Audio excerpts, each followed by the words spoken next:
Hi friends, welcome to mirror talks. ఈరోజు మనతో పాటు స్టూడియోలో ఒక స్పెషల్ గెస్ట్ ఉన్నారు.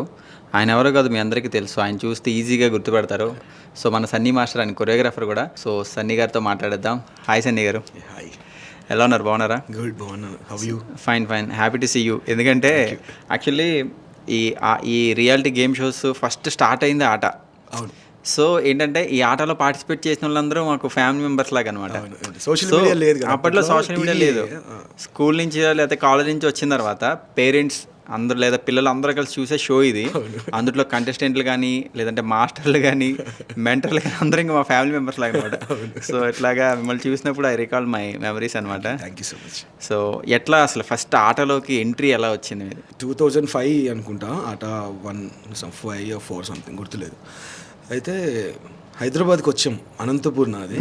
హైదరాబాద్కి వచ్చి ఏదైనా సాధిద్దాం అనే అంటే నాకు ఒక ఆర్టిస్ట్ అవ్వడం ఇంట్రెస్ట్ ఉండే అప్పట్లో.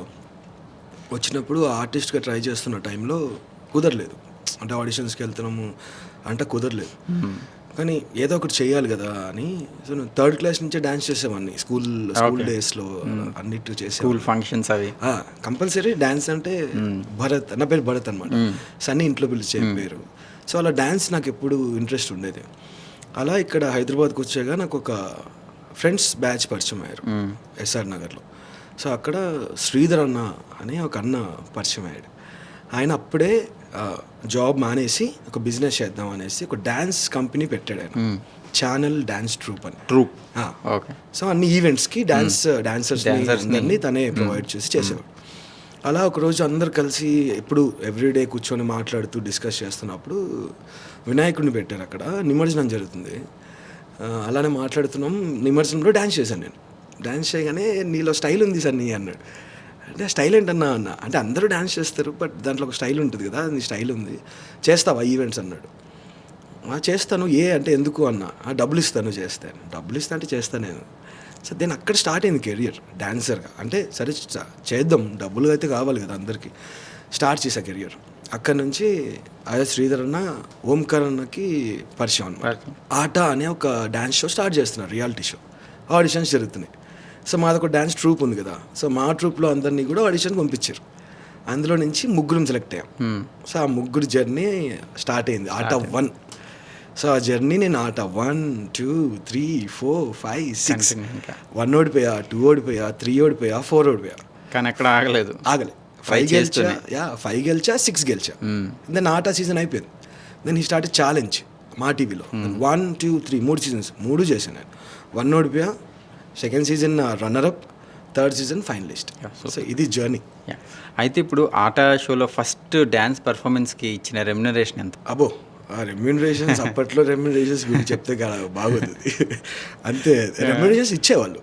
కానీ చాలా అంటే ఆ టైంలో రెమ్యూనరేషన్స్ అవి ఇంకా అంతే ఉంటాయి కదా. అంటే ఎంత వరకు ఉండాలో అంత. అందుకే first reality show Telugu. So అవకాశం రావడమే పెద్ద గొప్ప. ఎందుకంటే ఒక టీవీలో కనిపిస్తున్నాం మనం. ఇప్పుడంటే మీకు ఫోన్లో యూట్యూబ్స్ ఉన్నాయి, ఇన్స్టాగ్రామ్ రీల్స్ అని అవన్నీ ఏదైనా ఫోన్ అయిపోయింది. ఒకప్పుడు ఫోన్ కాదు, ఒకప్పుడు టీవీయే. సో ఆ టీవీలో ఆపర్చునిటీ రావడమే చాలా పెద్ద విషయం. సో మేము ఇంకా రెమ్యూనరేషన్స్ అవన్నీ అంటే మాకు ఇచ్చేవాళ్ళు. అంటే మరి ఇవ్వకుండా అలా కదా, ఇచ్చేవాళ్ళు. కానీ అంత పెద్ద అమౌంట్స్ ఏమి ఉండేవి కాదు. హైయెస్ట్ రెమ్యునరేషన్ ఏం తీసుకున్నారు ఆటలో? అది కూడా చెప్పకూడదు. హైయెస్ట్ రెమ్యునరేషన్స్ అలా ఏం లేవండి, తీసుకున్నాం అంతే. అంటే ఇప్పుడు అన్ని సీజన్స్ కంటిన్యూ అవుతారంటే సీనియర్, పైగా మంచి పర్ఫార్మెన్స్ ఉంటేనే అక్కడ వరకు వస్తారు. మాకు అలా అంటే రెమ్యూనరేషన్స్ అలా ఉండవు. అలా అంటే ఒక స్కెడ్యూల్లో ఎన్ని సాంగ్స్ పర్ఫామ్ చేస్తాం. ఒక కొరియోగ్రాఫర్కి అంటే ఆ కొరియోగ్రాఫర్కి ఎలా ఇస్తారు అంటే డాన్సర్స్, కాస్ట్యూమ్స్, ప్రాపర్టీ, కాన్సెప్ట్ ఇవన్నీ కలిపి ఒక ప్యాకేజ్ అనమాట. ఆ ప్యాకేజ్ కొరియోగ్రాఫర్స్కి అందరికి ఇస్తారు. అది మేము డాన్సర్స్కి డివైడ్ చేసి, ప్రాపర్టీస్కి డివైడ్ చేసి, అన్నీ డివైడ్ చేశాక మాకు మిగిలింది సో మేము తీసుకుంటాం.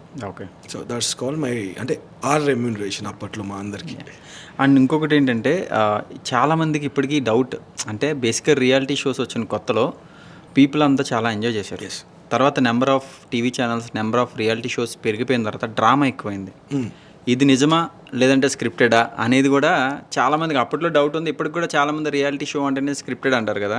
సో అసలు రియాలిటీ షో స్టార్టింగ్ నుంచి ఉన్నారు కాబట్టి నిజంగానే స్క్రిప్టెడా లేదంటే ఎంతో కొంత డ్రామా యాడ్ చేయాల్సి ఉంటుందా? అసలు రియాలిటీ షో ఏంట్రా, డ్యాన్స్ అంటే ఏంటి, రియాలిటీ షో ఏంటి అంటే రియాలిటీ అంటే నీ ఎమోషన్ ఆ టైంలో ఏమనిపిస్తుంది అనేది నువ్వు మాట్లాడేయచ్చు. అది రియల్. దానికి నో ఫిల్టర్స్, ఇంకా నో ఫిల్టర్స్, ఏ డైరెక్టర్ కూడా అక్కడ నో ఫిల్టర్స్ అక్కడ. అప్పుడు ఏంటంటే కొన్ని డ్యాన్స్ షోస్ ఏంటంటే డ్యాన్స్ పర్ఫార్మెన్స్ అయిపోగానే ఎస్ సూపర్ బాగా చేశారు మార్క్స్, నెక్స్ట్ కంటెస్టెంట్ అలా వెళ్ళిపోతుంది. కానీ ఈ రియాలిటీ షోస్ ఏంటంటే నీ డ్యాన్స్ అయిపోయాక కూడా నీకు మాట్లాడే ఒక హక్కు ఉంది. సో నువ్వేమన్నా మాట్లాడచ్చు. సో నీ మాట్లాడిన తప్ప ఒప్ప అనేది, ఫీలింగ్స్ ఎక్స్ప్రెస్ చేయొచ్చు. ఒప్ప అనేది వాళ్ళు ఆడియన్స్ జడ్జ్ చేస్తారు, జడ్జెస్ కానీ అందరు జడ్జ్ చేస్తారు. సో ఓంకార్ అన్న ఏదైతే డైరెక్టర్ ఉన్నారు కదా, ఓంకార్ అన్న తను చాలా స్మార్ట్. ఓకే, చాలా స్మార్ట్ ఆయన ఆ రియాలిటీ షో ఏదైతే ఉందో వచ్చిన కంటెస్టెంట్స్ కానీ వాళ్ళని కానీ వాళ్ళకి స్పేస్ ఇచ్చారు. అరే నీ పర్ఫార్మెన్స్ నీకు నచ్చింది కదా, ఒకవేళ నీకు జడ్జెస్ నచ్చలేదు అని చెప్తే నీకు మాట్లాడే అర్హత ఉంది, అక్కడ నువ్వు మాట్లాడొచ్చు కూడా. ఎందుకు నచ్చలేదు మనం మాట్లాడచ్చు. సో అక్కడి నుంచి రియాలిటీ ఫామ్ అవుతుంది అంతే. సో ఆ రియాలిటీ ఎప్పుడైతే ఫామ్ అయిందో టీఆర్పీ రేటింగ్స్ వచ్చేసి, అంతేగాని అక్కడ స్క్రిప్ట్ రాసేసి ఇది మాట్లాడాలి అలా ఉండేది కాదు. ఇప్పుడు దాన్ని తీసుకొని ఇప్పుడు ఏంటంటే స్క్రిప్టెడ్ అయిపోయింది. ఏంటంటే ఇది చేస్తే రియాలిటీ లాగా ఉంటుంది, టీఆర్పీ వచ్చేస్తుంది. సో స్టార్టింగ్లో కొంచెం జెన్యున్గా చేశారు, కానీ తర్వాత they added some masala. Yes, compulsory scripted అయిపోయిందండి ఇప్పుడు. ఎందుకంటే అది ఎందుకో మరి రాను అలా అయిపోయిందేమో మరి. సో అయితే మీ ఆటలో కానీ ఛాలెంజ్, ఈ డాన్స్ కెరియర్లో బిగ్గెస్ట్ హ్యాపీయెస్ట్ మూమెంట్ అంటే ఇంకా మర్చిపోలేని మూమెంట్ ఏంటి? నేను ఆర్ట్ ఆఫ్ 5 గెలిచాను. ఆర్ట్ ఆఫ్ 5 ఏంటంటే 2 విన్నర్స్ని ఇచ్చారు మాకు. ఓకే, అంటే వన్ ఈజ్ SMS విన్నర్ అని ప్రేక్షకులు ఎవరైతే ఓటేస్తారు వాళ్ళకి winner. One is judges winner, marks ఎవరికి హైయెస్ట్ వస్తారు. సో నేను జడ్జెస్ విన్నర్, నాకు మార్క్స్ హైయెస్ట్ వచ్చి నేను విన్నర్. ఇంకొక కొరియోగ్రాఫర్కి ఓట్స్ ద్వారా విన్నర్. సో నాకు అది బ్యాలెన్స్డ్ అనిపించలేదు నాకు, అంటే నాట్ సింగిల్ విన్నర్ కదా అనిపించింది. ఆట 6 సోలో విన్నర్ నేను. సో అప్పుడు నాకు ఒక హై వచ్చిందంటే ఆట 1 నుంచి ట్రై చేస్తున్నాను రా నేను. అంటే నాకు కొరియోగ్రాఫర్ లేరు, అంటే నేను ఎక్కడ డ్యాన్స్ నేర్చుకోవాలా. ఏదైనా ఒక మాస్టర్ దగ్గరికి వెళ్ళి డ్యాన్స్ చేశాను అనుకోండి ఆ ఈవెంట్కి, ఆ మాస్టర్ని అడాప్ట్ చేసుకుంటా.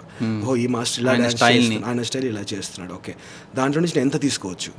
అలా అందరి దగ్గర మాస్టర్స్ దగ్గర నేను నేర్చుకుంటూ నాకంటూ ఒక స్టైల్ని క్రియేట్ చేసుకున్నాను. సో నేను ఒక కాంపిటీషన్కి, ఫస్ట్ కాంపిటీషన్ నాకు ఆటనే, ఏ కాంపిటీషన్స్కి వెళ్ళాలి. వీడు ఎందుకు గెలిచాడు, ఆట 1 సందీప్ గెలిచాడు, ఎందుకు గెలిచాడు, వీళ్ళలో ఏముంది, వీడు ఇలా చేస్తున్నాడు, ఓకే నేనేం చేయొచ్చు. ఆట 2 భరత్ గెలిచాడు, వాళ్ళు ఏం చేయాలి, ఇవన్నీ క్వాలిటీస్ తీసుకుని నేను ఆట 6 గెలిచా కదా. అక్కడ నాకు ఒక ప్రౌడ్ మూమెంట్, విన్నర్ రా ఇప్పుడు నేను. అంటే ఇంత లాంగ్ వెయిట్ తర్వాత నేను గెలిచాను అంటే అది నా హార్డ్ వర్క్ అది. సో అది నాకు కిక్ ఇచ్చే మూమెంట్ అనమాట ఆట 6 విన్నింగ్. సో అయితే డాన్సర్ నుంచి డైరెక్టర్గా టర్న్ అవ్వడానికి రీజన్ ఏంటి, అసలు ఎందుకు టర్న్ అవ్వాల్సి వచ్చింది? నేను డాన్సర్ అవుదామని అయితే ఎప్పుడు అనుకోలే, ఆర్టిస్ట్ అవుదాం అనుకున్నాను. సో డాన్సర్ అయిపోయా. డాన్సర్ నుంచి ఆట అనే షో వచ్చాక కొరియోగ్రాఫర్ అయ్యా, టీవీ కొరియోగ్రాఫర్. ఛాలెంజ్ అయిపోయింది.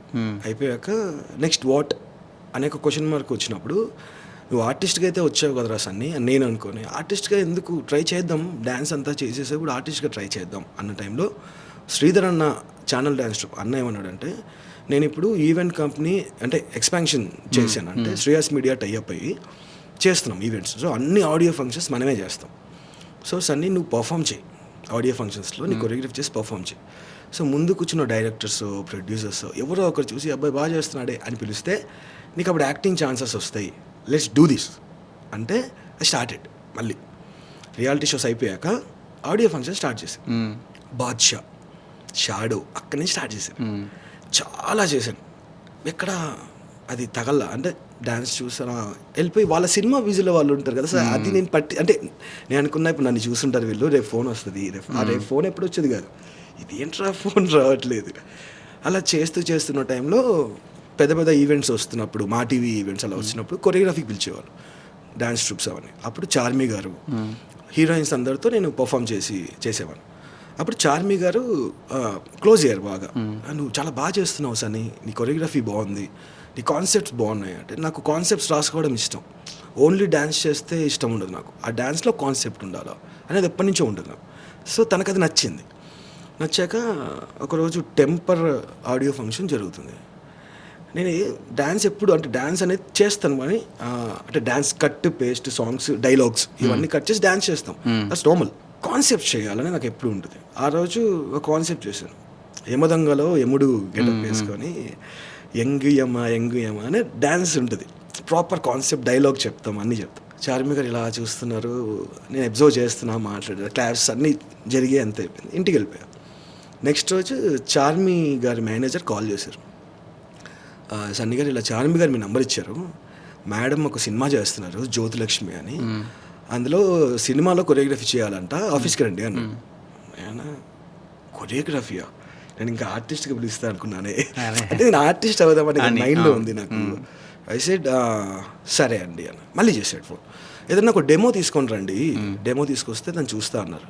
ఓకే పెట్టేశాను. ఇప్పుడు నేను స్టేజ్ మీద డ్యాన్స్ చేయాలంటే నాకు ఈజీ, ఏంటి అలా డాన్సర్స్ ఇట్లా ఫార్మేషన్ ఇది ఇది అది ఈజీ నాకు. సినిమా అంటే కెమెరా, లెన్స్, కోఆర్డినేషన్, లైటింగ్, చాలా అంటే ఇవన్నీ చేసి నువ్వు ఒక కట్ చేసి తీసుకెళ్ళాలి, మళ్ళీ ఎడిట్ చేసి ఎవ్రీథింగ్ అవన్నీ. అంటే ఒక డాన్స్ కొరియోగ్రఫీ, డాన్స్ మాస్టర్, ఇవి నెక్స్ట్ స్టేజ్. అంటే సినిమా చేసేవాడు డాన్సే కాదు, డైరెక్షన్ చేయాలి, డాన్స్ డైరెక్షన్ ఇవంతా. సో డైరెక్షన్ చేయాలి, అది నాకు రాదు. నేను ఏం చేయాలి? ఫోన్ పక్కన పెట్టేసా. ఇప్పుడు ఇవంతా నేర్చుకోవాలా ఇప్పుడు నేను, వద్దులే లైట్లే అని పక్కన పెట్టేసా. నేను చార్మి గారికి కూడా ఫోన్ చేయలే, మళ్ళీ వదిలేసా. మళ్ళీ అలానే తిరుగుతున్నాయో చేస్తారు. మళ్ళీ ఫోన్ చేశారు, మేడం అడిగారు డెమో అంటే చేశారా? లేదు బ్రో చేస్తాను, కొంచెం టైం పడుతుంది అని చెప్పి పెట్టేసా. మళ్ళీ 2-3 days వదిలేసా. మళ్ళీ చేశారు, మేడం అడిగారు ఇలా ఇదేదో ఉంది, సరే ఎందుకు ఇన్నిసార్లు వస్తుందంటే మనం అది నెగ్లెక్ట్ చేయదు కదా, లెట్స్ ట్రై దిస్, ఇది కూడా చేద్దాం అని చెప్పి నాకు తెలిసిన వాళ్ళందరి దగ్గరికి వెళ్ళి, అరే ఒక డ్యాన్స్ని సినిమాలో డ్యాన్స్ని కొరియోగ్రఫీ చేయాలంటే ఏం చేయాలరా అని చెప్పి ఒక బుక్ తీసుకొని పెన్ తీసుకొని, రఘు నా ఫ్రెండ్, రఘు డ్యాన్స్ మాస్టర్, అంటే రఘు డ్యాన్స్ కార్డు తీసుకొని డాన్సర్గా చేసి అసిస్టెంట్గా చేసి మాస్టర్ అయ్యాడు. నేను ఏం కార్డు తీసుకోలేదు అప్పటికి, నేను డాన్సర్గా ఏం తీసుకోలేదు. సో అప్పుడు రఘుని పిలిచి ఒకసారి అది ఏం చేయాలి అంటే కూర్చొని మాట్లాడుకుంటున్నప్పుడు, ఏం లేదురా, నువ్వు బ్రెయిన్లో ఏమనుకుంటున్నావు నీ కాన్సెప్ట్, ఆ కాన్సెప్ట్ నాకు అక్కడ కనిపించాలి, అది కనిపించాలన్నప్పుడు కట్ సెన్స్ నీకు ఉండాలి. సో ఇవన్నీ నాకు ఎక్స్ప్లెయిన్ చేశారు రఘు దగ్గర నుంచి కొన్ని నోట్స్ రాసుకున్నాను నేను. కన్నా అన్న ఒక డిఓపి ఉంటారు, కన్నా అన్న దగ్గరికి వెళ్ళాను, వాట్ ఈస్ ఎగ్జాక్ట్ కొరియోగ్రఫీ అన్న, అంటే ఏం చేయాలన్న కొరియోగ్రఫీ, కెమెరా అంటే ఏంటన్నా, లెన్స్ అంటే ఏంటన్నా. ఆయన దగ్గర కూర్చుంటే ఆయన కెమెరా, లెన్స్ అన్నీ రాసి ఇలా ఉంటాయి సార్, ఇది కెమెరా, నీకు ఏ రేంజ్ కావాలి, రేంజెస్, సో నువ్వు కళ్ళతో చూసావా అదే బ్లాక్, అన్నీ నీ బ్లాక్ ఎంత బ్యూటీగా ఉండాలి అంతా నాకు ఎక్స్ప్లెయిన్ చేశారు. ఇదంతా తీసుకెళ్ళి ఒక్క డెమో చేశాను. అదే టెంపర్ సాంగ్లో దేవుడా దేవుడా ఆ సాంగ్ని అల్యూమినియం ఫ్యాక్టరీకి వెళ్ళి నేనే ఓన్గా డబ్బులు ఖర్చు పెట్టుకొని ఒక 20 డాన్సర్స్ని పెట్టుకొని షూట్ చేశాను. 2 songs షూట్ చేశాను, ఒకటి ఐటమ్ సాంగ్, ఒకటి దేవుడా సాంగ్, 2 కట్ చేసి నేనే ఫోన్ చేసి నేను చార్మి గారిని కలుద్దాం అనుకుంటున్నాను, ఆఫీస్కి వస్తాను, నేను వచ్చేయండి బ్రో అని అడ్రస్ పెట్టారు. నేను ప్రాపర్ ల్యాప్టాప్ తీసుకొని వెళ్ళంగానే అప్పుడు పైన సత్యదేవ్, పూరి సార్, చార్మి గారు అంతా డిస్కషన్లో ఉన్నారు, సినిమా డిస్కషన్. ఇలా సన్నీ వచ్చడంగానే చార్మి గారు బయటకు వచ్చి, ఏ సన్నీ కామ్ అనగానే పైకి వెళ్ళా, వెయిస్ డెమో అనింది. అనగానే ఇలా ల్యాప్టాప్ ఓపెన్ చేసి పాస్వర్డ్ ఓపెన్ చేస్తుంటే, ల్యాప్టాప్ ఎందుకు ఫోన్లో షూట్ చేయలేదా అనింది.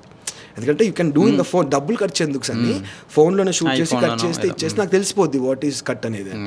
లేదు మేడం ఫస్ట్ టైం అడిగారు కదా, నేను కూడా ప్రాపర్గా ఒక కట్ చేద్దాం అనిపించి నేను తీసుకొచ్చాను అంటే, షో మీ అని ప్లే చేశాను. దేవుడా దాంట్లో కాన్సెప్ట్ ఉంటుంది ఏంటంటే, డాన్సర్లు అందరూ దేవుడి గెటప్లు వేసుకొని డ్రామాకి వెళ్తుంటారు. నేను తాగేసి ఫుల్గా వాళ్ళు దేవుడిని అనుకొని అడుగుతుంటా, నే పనికి మాలినా ఎదవా నన్ను మార్చను రా అని అలా అడుగుతుంటా. అది కాన్సెప్ట్. అది ఆయనకి పూరిసరికి బాగా నచ్చేసింది. అరే భలే చేశావు నువ్వు, ఈ సాంగ్ నాకు ఇస్తావా అన్నాడు.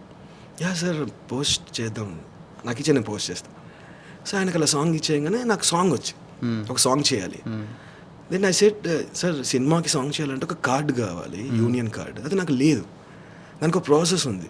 ఫస్ట్ డాన్సర్ కార్డు తీసుకోవాలి, డాన్సర్గా చేయాలి, దెన్ అసిస్టెంట్గా చేయాలి, దెన్ మాస్టర్ అవ్వాలి, ఇది ప్రాసెస్. మీరు డైరెక్ట్గా మాస్టర్ అంటే వాళ్ళు ఒప్పుకోరు, అంటే నేను మాట్లాడతా అని పూరి సార్ డైరెక్ట్గా యూనియన్కి కాల్ చేసి, ఈ అబ్బాయిని నేను సినిమాలో పెట్టుకుంటున్నా, ఒక సాంగ్ చేస్తున్నాడు, ఆ సాంగ్ హిట్ అయినా ఫ్లాప్ అయినా నాదే బాధ్యత, మీ యూనియన్ బాధ్యత కాదు అని ఒక లెటర్ మీద సైన్ చేసి లెటర్ పంపిస్తే నాకు మాస్టర్ కార్డ్ ఇచ్చారు. సూపర్. ఓకే, నేను ఇక్కడ సౌత్ మొత్తంలో డైరెక్ట్ మాస్టర్ కార్డ్ తీసుకుని నా పేరే ఉంటుంది, భరత్ కొమలపాటి అని. నాకు అందరు ఫోన్లు, అరే ఇది ప్రాసెస్ని కట్ చేసి పైకి వెళ్ళావేంట్రా నువ్వు, లైక్ అది నాకు లేదురా, వచ్చింది ఆపర్చునిటీ చేయాలి.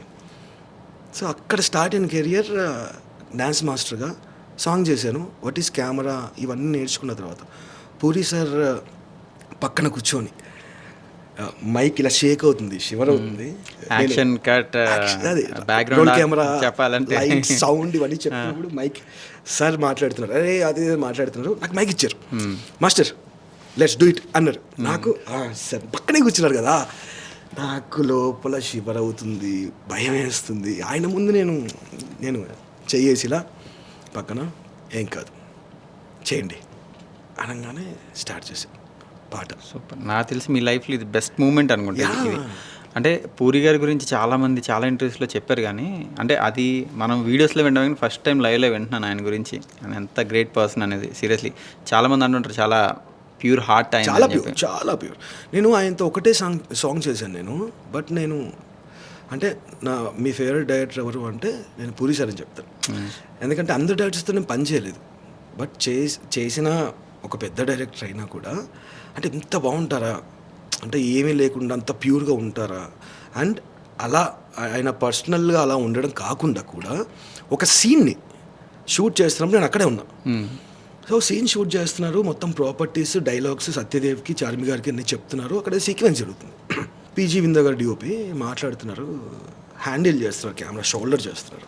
కో డైరెక్టర్ గారు ఎవరో వచ్చి సార్ ఇది ఒక 3 కట్స్ అలా ఏమైనా ప్లాన్ చేద్దాం అన్నప్పుడు వచ్చి ఒకటే కట్ ఎందుకు 3 వేస్ట్, నేను వెయ్యాను కదా అంటే అంత ఎడిటింగ్ సెన్స్ ఎంత అసలు ఇది అవసరం లేదు, క్లోజ్ వద్దు నాకు, ఇది చాలు నాకు అంటే ఆయన ఫస్ట్ బ్రెయిన్లోనే ఎడిటింగ్ చేసుకుని అయిపోతాయి. నేను నేర్చుకున్నా ఆయన దగ్గర, నేను ఆయన దగ్గర నుంచి నేర్చుకోలే, దూరం నుంచే చూసి నేర్చుకున్నా. లైక్ ఇప్పుడు నేను ఎడిట్ వర్షన్ నాకు స్ట్రాంగెస్ట్ జోన్. ఇప్పుడు ఏంటంటే నాకు అర్థమవుతుంది, ఈ కట్ ఇలా అంటేనే షూట్ చేసే ముందే నాకు ఎడిట్ వర్షన్ వచ్చేస్తే దెన్ ఇట్స్ వెరీ ఈజీ నాకు. సో నాకు అది అడాప్ట్ చేసుకున్నాను ఆయన దగ్గర నుంచి. తర్వాత కొరియోగ్రాఫర్గా ఎన్ని సాంగ్స్ చేశారు? తర్వాత కొరియోగ్రాఫర్గా ఇప్పటి వరకు నేను ఒక 10 నుంచి 12 సాంగ్స్ చేస్తుంటాను. రీసెంట్ సినిమా స్పై లాస్ట్ అంటే ఎక్కువ సాంగ్స్ చేయలేదు. స్పైలో ఏ సాంగ్ చేశారు? స్పైలో promotional song. Okay right spy promotional song. అది నేను చేసిన సాంగ్. ఓకే. అంటే నేనేమంటానంటే టెంపర్ సినిమా ఇప్పుడు వచ్చింది కదా, ఐ థింక్ 2013-14 టైంలో. ఇప్పటికి చూసుకుంటే అరౌండ్ 10 years అవుతుంది. 10 yearsలో 12 songs అంటే చాలా తక్కువ సాంగ్స్. అవును. అంటే సెలెక్టెడ్గా చేశారా? నో సెలెక్టెడ్ అండి, నాట్ సెలెక్టెడ్. ఇది అంటే నేను కాన్సెప్ట్స్ రాసుకుంటా కదా. సో కాన్సెప్ట్స్ రాసుకున్న టైంలో సాంగ్స్కి రాసుకుంటున్న కాన్సెప్ట్స్ లేకపోతే కొరియోగ్రఫీ మీద దృష్టి పెట్టే టైంని డైరెక్షన్ చేద్దాం అనిపించింది నాకు. ఆ టైంలో డైరెక్షన్ చేద్దామని నేను సాంగ్కే కాన్సెప్ట్ రాసుకుంటున్నా కదా, సినిమాకి రాద్దాం. నేను డాన్సర్ అవుదామని రాలేదు, కొరియోగ్రాఫర్ అవుదామని రాలేదు, ఆర్టిస్ట్ అవుదామని వచ్చా, కానీ అది అవ్వలేకపోయాను కదా. సరే నేను కాన్సెప్ట్స్ కూడా రాస్తాను కదా, ఒక డైరెక్టర్ అవుదాం అంటే డైరెక్షన్ చేద్దాం, నేను కాన్సెప్ట్ రాద్దాం, డిఫరెంట్గా రాద్దాం అని చెప్పి స్టార్ట్ చేశాను. నేను సినిమా మీదకి వచ్చినప్పుడు కంపల్సరీ సాంగ్స్ అయిపోవటు అంటే ప్రాపర్ టైం అక్కడే పెట్టారు. అప్పుడు నాకు వచ్చిన థాట్ ఒక ట్రైన్లో సినిమా చేస్తే మొత్తం హారర్ యాడ్ చేస్తే ఎలా ఉంటుంది, ఒక గ్యాంగ్ పెట్టుకుని థాట్తో స్టార్ట్ చేశాను సినిమా అది. సో అక్కడి నుంచి సినిమా వైపుకి వెళ్తూ సినిమా చేసుకుంటూ వచ్చిన సాంగ్స్ని వదలకుండా అవి చేసుకుంటూ, ఈవెంట్స్ వచ్చినా వదలకుండా అవి చేసుకుంటూ, సర్వైవింగ్ డబ్బుల కోసం చేసుకుంటూ సినిమా లైఫ్ని స్టార్ట్ చేశా. 2019 సినిమా ఓపెన్ చేశా, సినిమా సెట్ వేసాం. తారక రత్న గారు, ప్రిన్స్, సునీల్ గారు, అలీ గారు, సాయి కుమార్ సార్, ఇంతమంది ప్యాడింగ్ పెట్టుకొని ఒక ట్రైన్, గబ్బర్ సింగ్ గ్యాంగ్ ఇవన్నీ పెట్టి ఒక ట్రైన్లో S5 No Exit అని ఒక సినిమాని స్టార్ట్ చేశాను. ప్రిన్స్ ఉన్నాడు, అందరు ఉన్నారు. మణిశర్మ గారు మ్యూజిక్, కళ్యాణ్ చక్రవర్తి సాంగ్స్ డైలాగ్స్, గ్యారీ ఎడిటింగ్, అంటే ఇంత మంచి టెక్నీషియన్స్ అన్నీ పెట్టుకొని సినిమా స్టార్ట్ చేశాను. కొన్ని ఇష్యూస్ వల్ల సినిమా ఆగుతూ లాస్ట్కి సినిమా ఫినిష్ చేసేసాను. ఈ ఫినిష్ చేస్తున్న టైంలో ఇంకొక సినిమా ఆఫర్ వచ్చింది, నాగశౌర్య గారి ప్రొడక్షన్స్ దగ్గర నుంచి ఒక ఆఫర్ వచ్చింది. అప్పుడు లాక్డౌన్ అయిపోయింది, మళ్ళీ ఓపెన్ అయింది సెకండ్ లాక్డౌన్ టైంలో. సో మినిమం క్రూ తీసుకెళ్ళి షూట్ చేసుకోవచ్చు అని మనకి ఇండస్ట్రీ నుంచి చెప్పిన తర్వాత వెళ్ళి ఖర్చు చెప్పాను, నచ్చింది, స్టార్ట్ చేసాం. ఆ సినిమా అయిపోయింది, పోస్ట్ ప్రొడక్షన్ స్టేజ్లో ఉంది. S5 సినిమా రిలీజ్ అవ్వాలి, ఆగుతుంది. మిస్టేక్ అని ఒక సినిమా స్టార్ట్ చేసి ఆ సినిమా అయిపోయింది, పోస్ట్లో ఉంది, అది పోస్ట్ ఆగింది. సో ఎంత డిస్టర్బెన్స్లో అన్నీ చేయగానే S5 సినిమా రిలీజ్ చేసాం అట్ లాస్ట్ థియేటర్లో. OTT అవ్వాల, బికాస్ ఆఫ్ ప్రమోషన్స్ కానివ్వండి, అంటే కొన్ని ఇష్యూస్ ఉన్నాయి, ఉన్నాయి. దానివల్ల అవ్వలేదు. తారకన్నా ఇలా అయ్యి, సో అన్నీ అలా అయిపోయింది. మిస్టేక్ అన్న సినిమా కూడా మొత్తం ఫినిష్ చేసుకున్నాక అక్కడ కొన్ని ఇష్యూస్ వల్ల ఆ సినిమా రిలీజ్ చేసాం. ఇప్పుడు ఓటీటీలో ఉంది, ఆహాలో ఉంది. సో 2 సినిమాలు పెద్దగా కనిపించలే. సో ఇప్పుడు నెక్స్ట్ సినిమా వినిపించాలి, కనిపించాలి, అది టార్గెట్.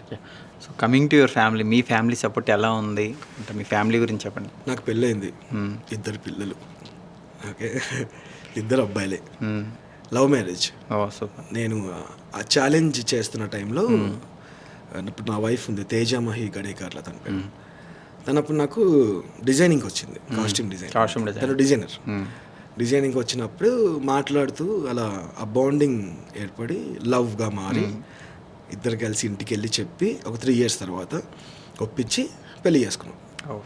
పెళ్లి చేసుకున్న తర్వాత వీళ్ళకి హ్యాపీ ఫ్యామిలీ, 2 పిల్లలు. ఇప్పటికి కూడా తను నాకు చాలా సపోర్టివ్. ఒక్కసారి కూడా ఏంటి కెరియర్ అంటే ఇలా ఫ్లక్చుయేషన్ అవుతుంది, ఏంటి ఏం చేద్దాం, ఇలా అయితే కష్టం, నువ్వు అయితే ఇన్ని ఇయర్స్ అయిపోయింది, ఇంకా నువ్వు ఇంతేనా, ఇలాంటి మాటలు ఎప్పుడు మాట్లాడలేదు.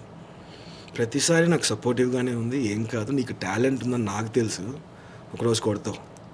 ఆ ఒకరోజు చాలామందికి ఇప్పుడు వస్తుంది, రేపు వస్తుంది, నీకు కొంచెం లేట్ వస్తుంది అంతే, పర్లేదు, లెట్స్ వెయిట్ అని ఒక మోటివేషన్ నాకు ఇంట్లో ఉంది. సో అందుకోసం నాకు హ్యాపీ అది. డెఫినెట్గా. అండ్ రీసెంట్గా రిలీజ్ అయిన హరిహర వీరమల్లు ఈవెంట్లో చూసాం, పవన్ కళ్యాణ్ గారితో ఒక వామ్ హగ్ అనేది ద మోస్ట్ హ్యాపీయెస్ట్ మూమెంట్ అనుకుంటా మీ లైఫ్లో.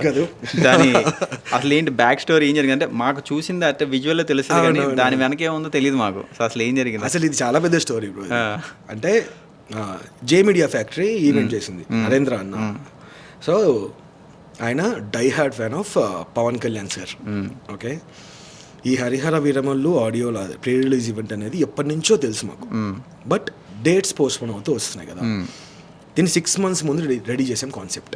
6 months ముందు రెడీ చేసుకున్నాం. ఏంటంటే అన్న పవన్ కళ్యాణ్ గారి ముందు ఇది కాన్సెప్ట్ పడాల్సి అద్రిపోవాలి, కాన్సెప్ట్ ఎలా చేస్తామో నాకు సంబంధం లేదు, నేను ఏం చేద్దాం కాన్సెప్ట్ ఏం చేద్దాం అని అన్నీ సెర్చ్ చేస్తున్నా యూట్యూబ్లో, అందులో సెర్చ్ చేస్తున్నా.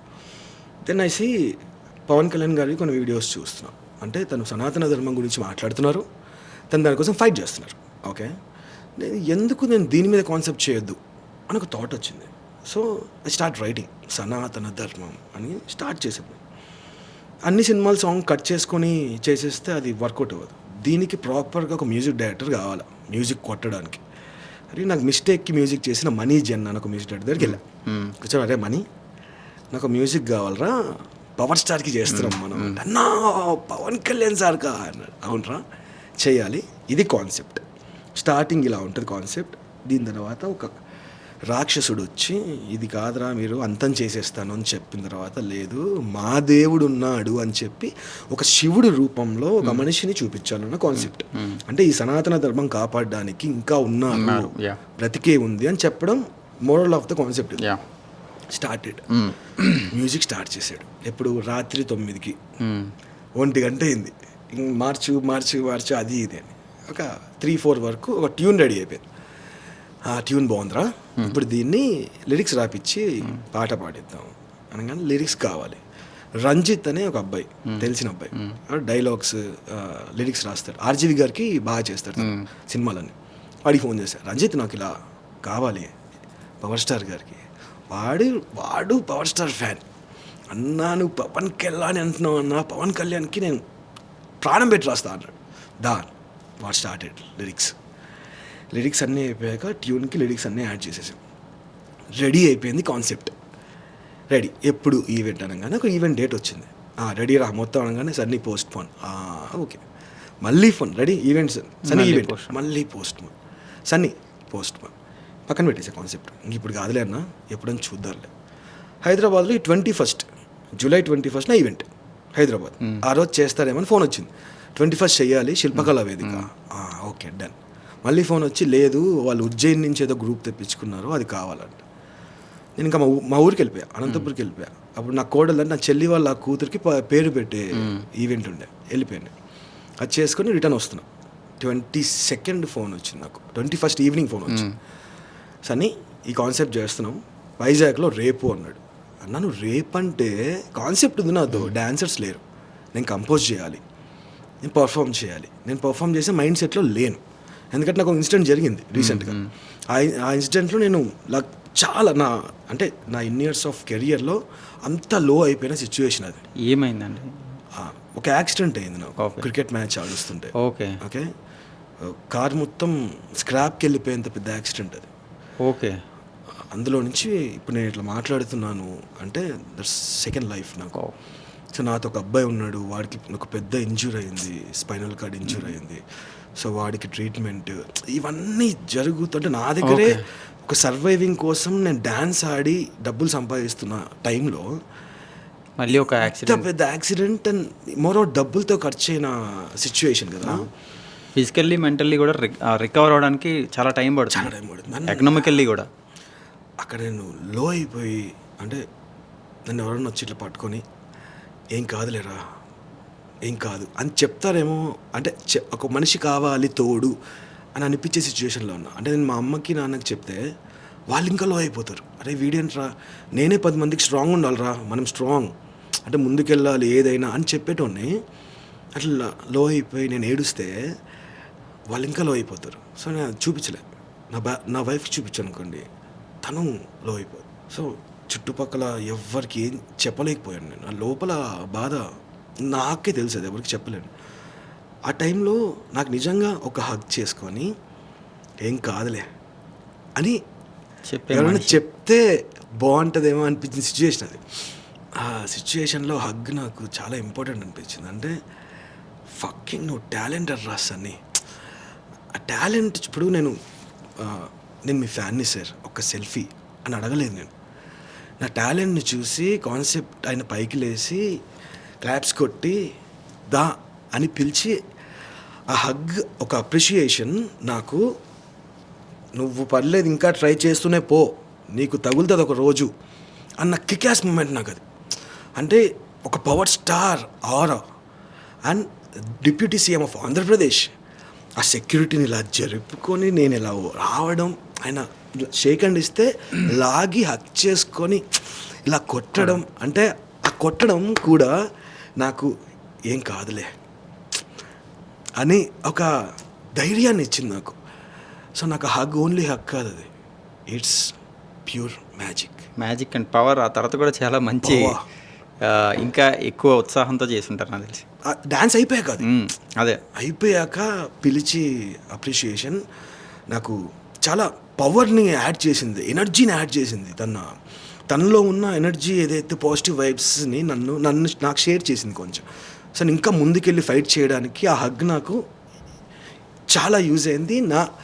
టిల్ మై లాస్ట్ బ్రెత్ ఆ హగ్ కానివ్వండి, ఆ మూమెంట్ ఇక్కడ ఉండిపోయింది.